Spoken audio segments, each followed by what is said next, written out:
Alright, ladies and gentlemen, a little bit of gump goodness for you. A couple of episodes of gump goodness. I really believed it was necessary to make this because of what I've just heard. Now, I did look at JD's video because I'm starting with Carlos Silva, and I'm going to do another video which will be about Trey Miguel. That'll be next. Probably you'll get that tomorrow.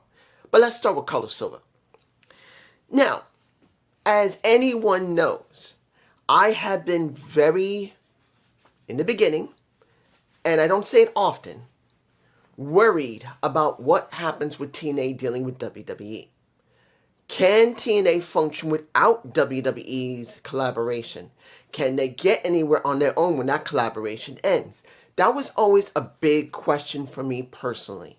And with Carlos Silva, who had worked for many decades in network television, not pro wrestling, just like the last person who was running TNA, they got rid of them very quickly when they started messing up. Now here's the situation that we got. Currently, it was just released, and JD's already covered this himself, that Carlos Silva pulled more than one person off of an indie show that has been done. Now, there was supposed to be an indie show with Moose, and he was going to be doing something. He's been pulled. You got Nick Nimitz, who was going to possibly work with MJF. I don't remember what promotion it was. But essentially, I did leave a link in the description. I found a link that was talking about Carlos Silva. I think it's going to talk about who might have been affected by this. But from what JD said, and what I did read in, two websites, we got Moose, who was being interfered with. You got Leon Slater, my boy, gotten interfered with. You got Nick Nimitz gotten interfered with. And I do believe there was one other person, but I don't remember them right now. But the point is this. Due to the fact of conflict with another party, WWE, because let's make it very clear, New Japan Pro Wrestling doesn't care. They don't care who you work with. As long as you work with their people and do it right. I don't believe there's a problem with NWA. But 100% WWE would have a problem. Yes, AEW would also have a problem because remember, at one point AEW did work with Impact Wrestling, not WWE, Impact Wrestling. They did work with them before they transitioned to TNA. And you had Kenny Omega on the TV, you had Matt Hardy on the TV, you had Christian Cage at one point on TV of Impact Wrestling. But they broke their connection. That was just a little bit after Moose appearing on an AEW television against, I believe, if I'm remembering correctly, Kenny Omega. That was more than a few years ago. There was never cross-platform. Let's make this very clear. I'm going to make this clear, guys. I spoke about this in earnest. This was not fair during the time when the collaboration was going on between AEW and Impact Wrestling. Why is it not cross-platform? Why is it only you get something for Impact Wrestling, but not going over to AEW? You needed something to really go cross-platform, and there was barely nothing. Nothing. Yes, you had the Machine Guns appear on AEW, but pretty much they got their asses handed to them, and they never appeared again. They're not on WWE TV, and they've been already champions twice in the tag division. But it never worked. So when TNA now worked with WWE, I complained about it. Not because it wasn't at least good to see they were getting exposure in the biggest company that existed. It was due to the fact that their most prominent wrestlers here were having to do jobs for the developmental down here. Now, yes, some of those developmentals, like Trick Williams, like Keanu Jordan, let's make it very clear.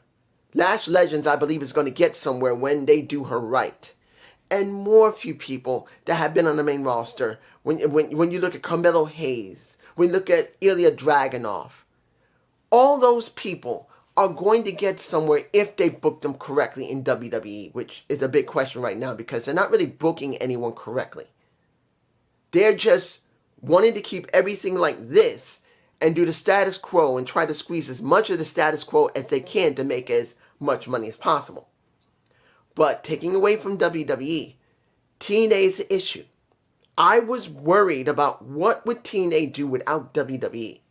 But what I didn't think about, what I should have thought about it. And in a sense, what I was talking about was kind of covering it. Can TNA function without WWE at this point? But the point now is how much of WWE is going to be using TNA. And I did talk about it. TNA is basically another developmental for them and a spawn farm for them. Look, we got Joe Henry over there now. We got Jordan Grace that went over there. We got, not from TNA, but you got Blake Monroe, the former Glam that used to be in AEW, has gone to WWE. We now have a Ron Keyes, formerly Powerhouse Hobbs, has gone to WWE. More than a few people from TNA and AEW have now gone and transitioned over there. And you wonder how much influence WWE has. Big question? We now know. Because Carlos Silva made it very clear he doesn't want to jeopardize any of the conflicts of interest between the other promotion, WWE. He doesn't want to ruin it. And to be honest, that hurts TNA. Look, TNA, and I think this is going to be a Gump report instead of a Gump Goodness because I'm at 6 minutes. There's no way I'm going to finish this before 8. But let's make it very clear. WWE has influenced TNA. They've done it for years. Look, we got most of the people that used to be in WWE in TNA. We had Hulk Hogan. We had, who else was there? Scott Hall, Kevin Nash. We got a lot of people. The Hardys came over. Booker T came over. We had people for years going over there. Eric Bischoff was over there. There's always been some influence of WWE putting into TNA and then Impact Wrestling and now back to TNA. That's the truth. We already know this. There's no reason to not state it. But at this point, you would hope they would not be able to influence them in a way that, like someone from the company says to the runner of TNA, Carlos Silva, don't do that. No. We hope not. Well, we now know they have done it. We know that someone spoke to Carlos and said, no, your people are working with AEW stuff like Nick Nimitz working possibly with NJF, which a lot of people would have loved to see. Leon Slater possibly working with, yes, a controversial Ricochet because of some of the things he said online, yes, but still prominent enough that it could really do something for Leon Slater. Moose, I don't know who he was going to go up against, but he was going to go against somebody. But the point here is this. Those people, one, get an extra payday compared to what they normally get in TNA because TNA does not give them much money. In fact, I stated this many months ago about the pay cut. And when Jordan Grace left around the time when they were already beginning to get a pay cut. This is one of the problems when you got corporations running a satellite company that is a former, and I say this again, former wrestling promotion. Because it's the truth. No matter what it looks like, it's still a former wrestling promotion. When a corporation owns a wrestling promotion, they don't need to keep it as a wrestling promotion.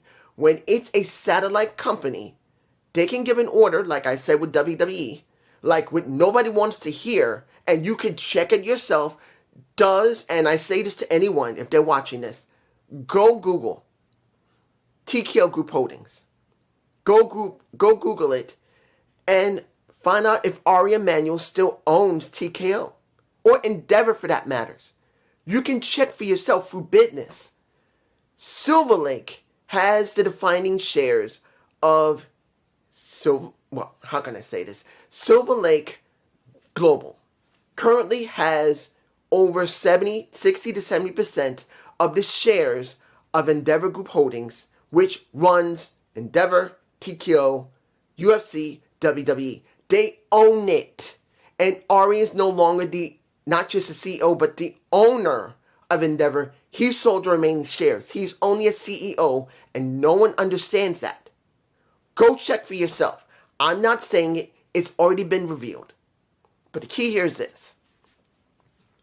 They can change anything of that product at any time, any way. As long as it makes them money, they don't care. They'll reorganize the entire thing and stop it from being pro wrestling if they needed to. If they think that is not being profitable as a pro wrestling promotion, as I've said with WWE, they can make you do Dancing with the Stars and you would have to do it. Because it is a satellite promotion. No matter how much people say, that's a wrestling promotion. It's a satellite company ordered and controlled by a corporation. They can make them do whatever they think is profitable. They will reorganize the entire thing and make them either do pool, do Dancing with the Stars, do curling. If you know about, what is it, curling?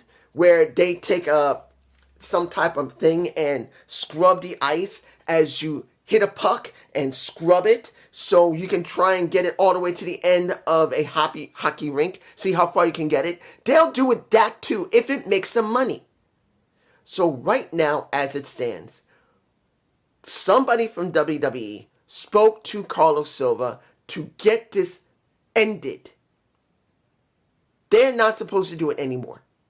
At least in this situation, until he gets so much backlash that he's going to let them do it. Because let's understand this. Nick, Leon Slater, Moose, and anybody else, they were getting extra money doing these indie shows. And if the WWE tells them, you can't do that show, you can't do that show, oh, definitely can't do that show, and Carlos keeps that up, it is going to turn off a lot of wrestlers. When that happens, we got a major situation on our hands. Because when that happens, nobody's going to want to go to TNA. Because if WWE is influencing them like this, they either got one or two choices. Not go to TNA and get less money than they're already getting, or bypass TNA and go straight to WWE where they probably won't still get what they want, but they'll still get good money. Because Carlos is not paying them more. That is one thing is probably obvious. He's on a fixed budget, which, if anybody remembers, Scott D'Amore said, no Moss, this is not right. Tried to buy the company and they refused to release it to him. That was one of the problems that people had. Lack of money. And he tried to get the money. I'm not saying he was a better promoter than the world. No. It was just that one of the things he was trying to get done was TNA needed more money. They said no. Okay, I'm going to leave and I'm going to try and buy it from you. They said no. They told him to stay home. He got paid. It's obvious he did. And then he went to Maple Leaf Pro with that money and made it more. And knowing that Maple Leaf Pro was stopped by this, I believe Game Changer Wrestling was stopped about this. And what was it? Blood Wrestling, I believe, was going to do a match, I think, maybe. I could be wrong. But this is what we got. Do I agree with it? No. Is there going to be more backlash because of this? Yes. This is going to be a long-felt backlash by the fans. And worse, by the wrestlers, because if they know they can't do indies because of what WWE tells Carlos, many of them may not do it. Because they don't want to take a chance of losing what they normally would do. But this is just me. How can I say this? Peace.